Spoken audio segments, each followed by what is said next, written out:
आपके जीवन में ऐसा लगने लगे कि हाँ बहुत कष्ट है, कर्जा भी बढ़ गया, तकलीफ़ें भी बढ़ गई, बहुत दुख भी बढ़ रहा है, कहीं परिवार सही नहीं चल रहा है, तो प्रयास करते रहा करो। हफ्ते में एक बार एक चावल का दाना जल के पात्र में डाल लिया, एक काली मिर्च जल के पात्र में डाल ली और उस जल को ले गए, थोड़ा सा चंदन का छींटा डाल दिया, ले जाकर शिव जी को समर्पित कर दिया।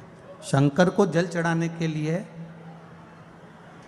5 स्थान हैं जहां शिव को जल चढ़ाया जाता है और शंकर उस जल को स्वीकार करते हैं, जिसको पंचगंगा कहा गया। 5 स्थान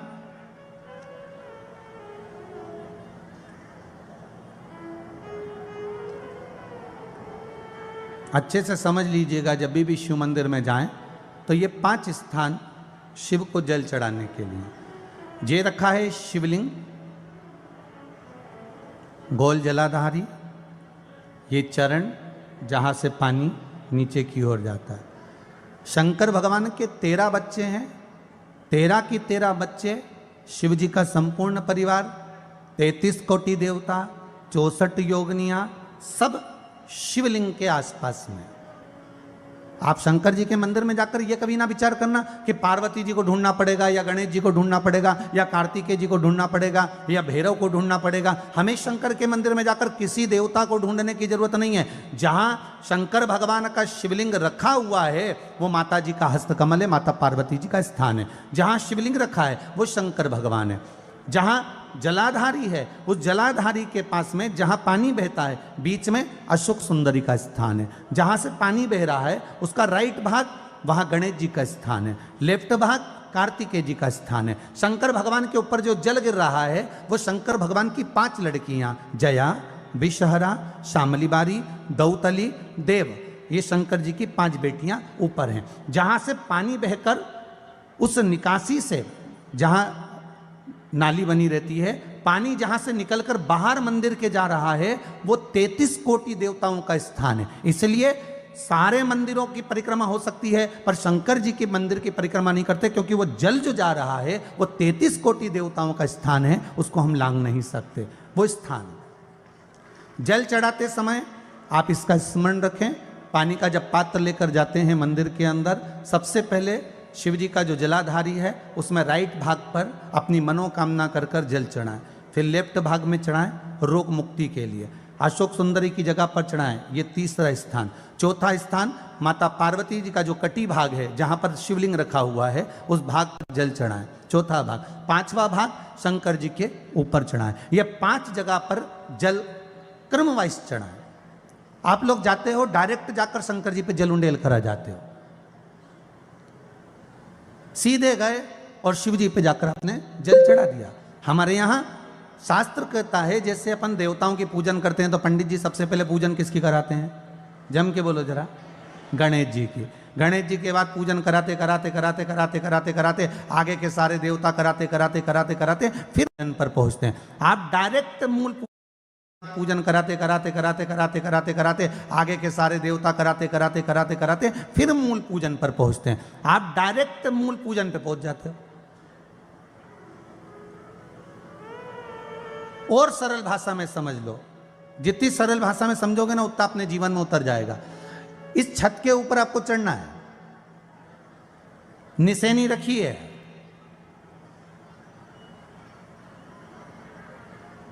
पाए लगे हुए हैं, आप कैसे चढ़ोगे? एक एक पाए पर पांव रखकर चढ़ोगे कि डायरेक्ट पहला पे रखोगे आखिरी पर? जम के बोलिए जरा, एक एक पाए पर पांव रखोगे ना कि धीरे धीरे हमको चढ़ना है। उसी तरह शिव मंदिर में पहुंचने के बाद पहला गणेश स्थान, कार्तिकेय स्थान, अशोक सुंदरी का स्थान। अशोक सुंदरी के स्थान पर जल क्यों चढ़ाया जाता है? क्योंकि भगवान शंकर की सबसे छोटी लड़की जो है वो अशोक सुंदरी है। और ये जो छोटी लड़की है अशोक सुंदरी, ये नारी को अखंड सौभाग्यता का वर प्रदान करती है। कौन सी नारी को? किस नारी को अखंड सौभाग्यता देती है? तो महाराज शास्त्र कहता है जिस नारी के भाग्य में लिखा होता है कि इसको वैधव्य होना है, इसके पति को समाप्त होना है।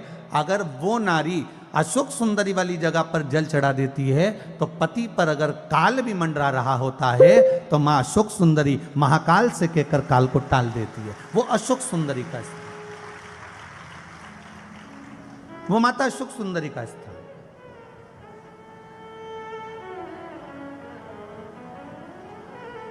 जल चढ़ाने का एक नियम है। यहां जल चढ़ाया, फिर कार्तिकेय बाबा को चढ़ाया, फिर अशोक सुंदरी को चढ़ाया, फिर कटी भाग पर। ये कटी भाग बड़ा विशेष भाग है महाराज, बहुत बहुत ध्यान दीजिएगा। जिस पति और पत्नी में विवाद होकर अदालत तक बात पहुंच गई हो और तलाक तक की नौबत आ रही हो, महाराज उनको जोड़ने के लिए ये कटी भाग मूल होता है। कौन सा कटी भाग? जहां पर शिवलिंग रखा है, जहां शिवलिंग रखा है ये कटी भाग मूल होता है। कहते हैं 5 सोमवार लिंग पुराण वर्णन कर रही है। 5 सोमवार कटी भाग पर जहां शिवलिंग रखा हुआ है, 3 उंगली में मक्खन लेकर कटी भाग पर मात्र फेर देने पर और उस पर 7 जगह चंदन लगा देने पर पति और पत्नी का संबंध कभी समाप्त नहीं हो सकता, वो जुड़कर ही रहेगा, प्रेम बढ़कर ही रहेगा। कटी भाग का बड़ा बड़ा महत्व है महाराज। शिवलिंग के कटी भाग पर स्वयं मां जगतजननी जगदम्बा अपने हस्त कमल पर भगवान शिव को झेली हुई। धर्म पत्नी से संतान नहीं, औलाद नहीं, बड़े दुखी है, बड़े दुखी। अच्छा, संतान नहीं हो, किसी नारी की गोद अगर, स्त्री की गोद अगर खाली रह जाए तो भी दुख होता है उसको कि मेरे घर में औलाद नहीं, संतान नहीं। हम कई बार कहे, आज फिर कहते हैं, ये टेस्ट भी बाद में कराना, सारी जांचें बाद में कराना। एक बार शंकर का भजन कर कर देख लो। सब जगह से अगर हार जाओ और सारे रिपोर्ट आपकी आपने सब दूर दिखा ली तो एक बार शंकर पर भरोसा कर कर तुम रुका जी का नाम लेकर सफेद आंकड़े की जड़ को शिवजी पे से रजस्वला धर्म के 7वें दिन 21 बार घुमा लो। नाम गोत्र बोलकर कमर में लाल धागे में बांध लो। पीपल के पत्ते शिवजी को चढ़ाओ, उठाकर लाओ। उस एक पत्ते को रात्रि को गाय के दूध में उकालो और उस दूध को दोनों पति पत्नी पियो। साथ रहिए, समय आएगा, बाबा चाहेगा तो 3 या 4 महीने में गर्भ ठहर ही जाएगा। सारे डॉक्टर को दिखा लिया अपनी जगह, टेस्ट भी करवा लिया अपनी जगह, पर एक बार प्रयोग और वो विश्वास रखकर करना पड़ेगा। शंकर पर जो भी कार्य कर रहे हो आप, जो उपाय कर रहे हो आप, शिव का स्मरण कर, भगवान पर अगर विश्वास रखोगे, भरोसो दृढ़ इन चरणन कहो, श्री वल्लभ नक चंद्र छटा बिन सब जगह ही अंधेरो। अगर भरोसा है तो शंकर है और भरोसा नहीं तो शिव कहां से। विश्वास लेकर अगर आए हो तो काम तो होगा। ये लोग काशी से आए हुए हैं, विश्वास लेकर ही तो आए होंगे कि हम जाएंगे शंकर की कथा में तो बाबा कृपा जरूर करेगा। कई लोग यहाँ पर बैठे हुए हैं जो विश्वास लेकर आए हुए हैं, दूर दूर से आए हुए हैं, केवल विश्वास लेकर कि भगवान कृपा करेगा किसी ना किसी रूप में, मुझे विश्वास है कि बाबा मेरी सुनेगा। और फिर कहता हूं, कथा में अगर आपने मन लगा लिया, भले टीवी चैनल के माध्यम से श्रवण कर रहे हो, भले मोबाइल के माध्यम से श्रवण कर रहे हो, भले पंडाल में सुन रहे हो, बाबा से अगर दिल से आपने अगर कह दिया तो 3 महीना बहुत होता है सब कामना पूरी होने के लिए। मेरा बाबा आपको कुछ ना कुछ दे ही देता है, बस आपकी रुचि के अनुसार सुख प्रदान कर ही देता है। आप उस पर विश्वास, भरोसा, भटकना नहीं है हमको, मार्ग से विचलित नहीं होना। मान लो कोई व्यापार, कोई दुकान, कोई फैक्ट्री आपकी ठीक नहीं चल रही है, आप ठेला लगा रहे हो, सब्जी की दुकान लगा रहे हो, कोई दुकान खोल कर बैठे हो, कोई फैक्ट्री लगा कर बैठे हो, कोई व्यापार कर रहे हो और उस व्यापार में तुम्हें आनंद नहीं आ रहा, बहुत तकलीफ चल रही है, बहुत तकलीफ, सब कुछ करके देख लिया पर वो तकलीफ मिटी नहीं रही। तो थोड़े दिन, थोड़े समय किसी भी शंकर के मंदिर में बटकेश्वर महादेव के नाम से एक बेलपत्र चढ़ाने का तरीका जरा समझ लेंगे।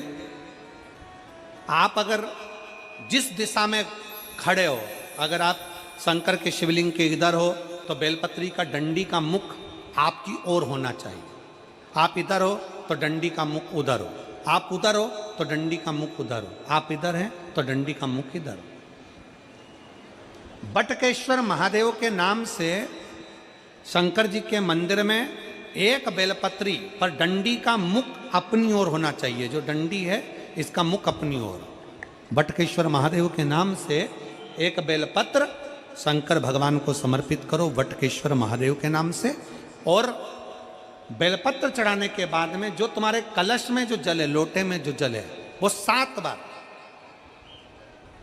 लोटे का जल 7 बार, 7 बार से मतलब है अलग से लोटा भरना नहीं है, 7 बार उसी लोटे का जल जब बेलपत्र डंडी समेत समर्पित कर दें, 7 बार उस लोटे के जल को 7 बार बटकेश्वर महादेव का नाम लेकर अपनी मन की कामना कर कर बाबा से विनती करते हुए कि बाबा मेरी ये छोटी सी अर्ज स्वीकार करते, 7 बार उस जल को चढ़ाओ। लगातार कम से कम आप 15 से 20 दिन तक लगातार बटकेश्वर महादेव के नाम से चढ़ाओगे। ऐसी कोई दुकान और फैक्ट्री नहीं तो चले नहीं और आगे बढ़े नहीं और काम सुलझे। बटकेश्वर महादेव, भगवान शंकर का ये नाम, भगवान शिव का ये स्तुति, भगवान शंकर का ये नाम बटकेश्वर महादेव। स्वयं भगवान शंकर ब्रह्मा जी का जब सिर कटकर बड़का पेड़ बन जाता है और उस पेड़ के नीचे, वृक्ष के नीचे शंकर भगवान विराजमान हो जाते हैं, शिव जी उसके नीचे विराजमान हो जाते हैं, उसी का नाम बटकेश्वर महादेव पड़ा। बटकेश्वर महापुराण की कथा कहती है, भगवान शंकर का चरित्र कथा है कि जिस बच्चे को, जिस मनुष्य को, जिस स्त्री को, जिस कन्या को, जिस बेटे को, बेटी को, बुजुर्ग को, महिला को, पशु को, पक्षी को, जानवर को, जलचर को, थलचर को, किसी को भी अगर शंकर जी की पूजन करना नहीं आए, आड़ी टेढ़ी भी कर देगा तो भी शंकर भगवान उसको स्वीकार कर लेंगे और शंकर उसको वर प्रदान कर देंगे। शिव उसकी पूजन को स्वीकार कर लेते, शंकर भगवान उसकी पूजन को स्वीकारते।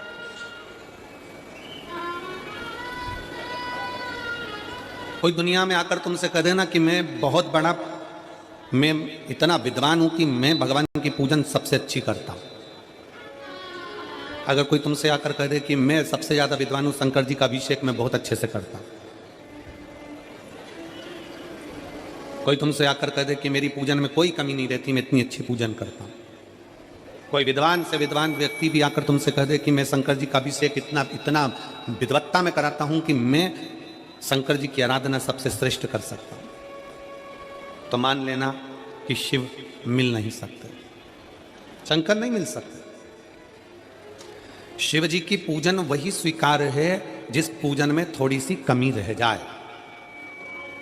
पूजा की थाली लगाकर पशुपति व्रत करने के लिए तुम मंदिर में गए, पूजा की थाली लगाकर तुम शंकर जी के मंदिर में पूजन करने के लिए गए, 16 सोमवार की पूजन कर रहे थे, संकट सोमवार की पूजन कर रहे थे, सोमवार का पूजन कर रहे थे, प्रदोष का पूजन कर रहे थे, सोमवार की अष्टमी का पूजन कर रहे थे, शिवरात्रि का पूजन कर रहे थे, सावन महीने का पूजन कर रहे थे।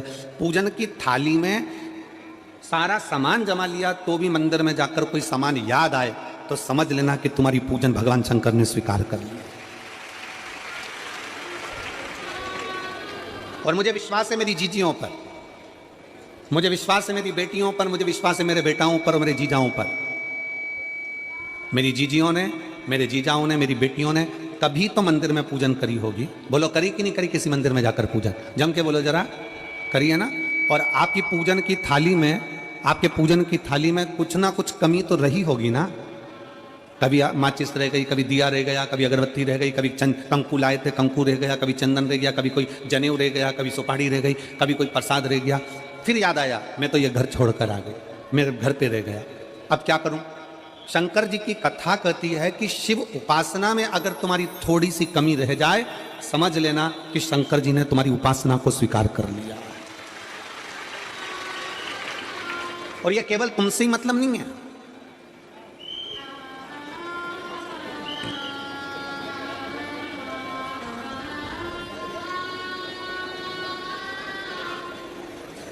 केवल आपसे मतलब नहीं है कि आपकी पूजन में ही, उपासना में कमी रह जाए।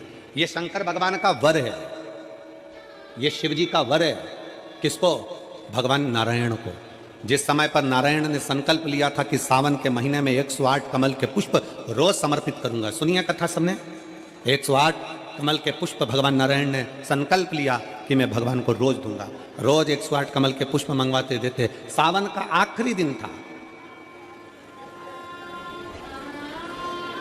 सावन का आखिरी दिन, और सावन के आखिरी दिन भगवान नारायण 108 कमल के पुष्प लेकर भगवान को चढ़ाने के लिए जैसे ही बैठे, बैठते से ही जैसे ही चढ़ाने के लिए बैठे वैसे ही एक कमल का पुष्प कम रह गया। लक्ष्मी जी से कहा जाओ जल्दी से कमल का पुष्प लाओ। लक्ष्मी जी कमल का पुष्प ढूंढती रही, नहीं मिला। सब दूर देखा, सारी जगत में देखा, पर कमल का पुष्प लक्ष्मी जी को नहीं मिला। लक्ष्मी जी को कमल का पुष्प नहीं मिला। आखिरी में पूजन की थाली में कमल का एक पुष्प कम रह गया। भगवान नारायण ने अपना आंख निकालकर भगवान शंकर को समर्पित कर दिया।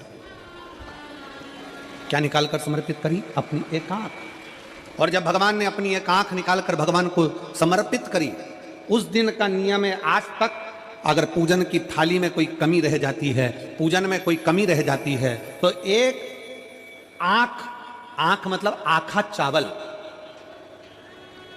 आखा चावल जानते हो आप लोग? जम के बोलो जरा। आखा मतलब पूरा। हम आंख तो भगवान को नहीं दे पा रहे इस संसार सागर में, कलिकाल में। एक आंख के बराबर आखा चावल, एक आखा चावल पूरी पूजन होने के बाद शंकर